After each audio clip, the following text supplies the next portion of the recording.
Bonjour à tous, ça me ravit de vous retrouver aujourd'hui pour une nouvelle vidéo et pour vous expliquer un peu plus les traditions de la journée.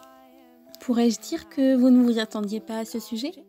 Avec quelques ironies sans doute. Comme vous le savez sûrement, le 14 février est considéré dans de nombreux pays comme la fête des amoureux. Les couples profitent généralement de cette journée pour échanger des cadeaux comme preuve d'amour à l'image de roses rouges, emblème de passion, et ils profitent aussi de se retrouver ensemble. Mais si la Saint-Valentin est aujourd'hui un enjeu commercial majeur, la tradition remonte à bien plus longtemps, et plus particulièrement au XIVe siècle. Cependant, on peut remonter encore bien plus tôt. Je vous laisse découvrir cela dans la suite de la vidéo. Au XIIIe siècle, Valentin d'origine italienne est en réalité un martyr chrétien. C'est en effet le début de la chrétienté. L'Europe n'est pas encore convertie totalement au christianisme et Claude II, empereur romain depuis 268, fait partie des contestataires. De plus, l'empereur souhaite interdire les mariages. En effet, moins de mariages égale moins d'hommes fondant une famille, donc plus d'hommes à la guerre. Logique.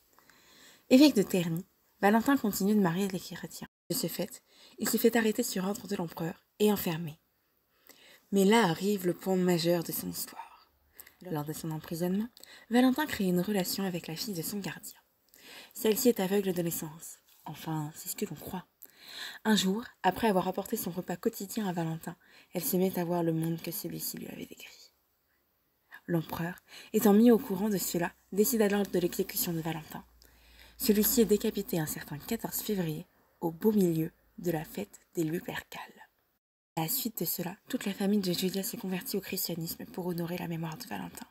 Il est dit d'ailleurs que Julien plante sur la tombe de Valentin un amandier qui devient dès lors symbole de l'amour. Mais c'est le pape Alexandre VI qui donne à Valentin le titre de patron des amoureux en 1496. Pour autant, les Anglais fêtent déjà l'amour ce jour-là depuis plus d'un siècle. Et en France, Charles VI a créé la cour d'amour en 1401 afin de prolonger la tradition de l'amour courtois. On a depuis oublié les origines profondes de cette fête, mais si vous voulez garder une tradition, écrivez une Valentine à la personne que vous aimez. Cette carte postale ornée de cœurs que l'on utilisait au XIXe siècle pour déclarer notre flamme ne pourra que faire plaisir à celui ou celle à qui elle est destinée. Et que vous soyez avec ou sans Valentin, profitez bien de votre soirée. Je vous remercie d'avoir regardé cette vidéo en entier. N'hésitez pas à nous dire ce que vous en pensez en commentaire, à regarder les vidéos précédentes ou encore à vous abonner pour ne pas louper les prochaines. Et je vous dis rendez-vous demain à 6h avec une nouvelle vidéo pour bien commencer la semaine. Merci pour tout et à très bientôt.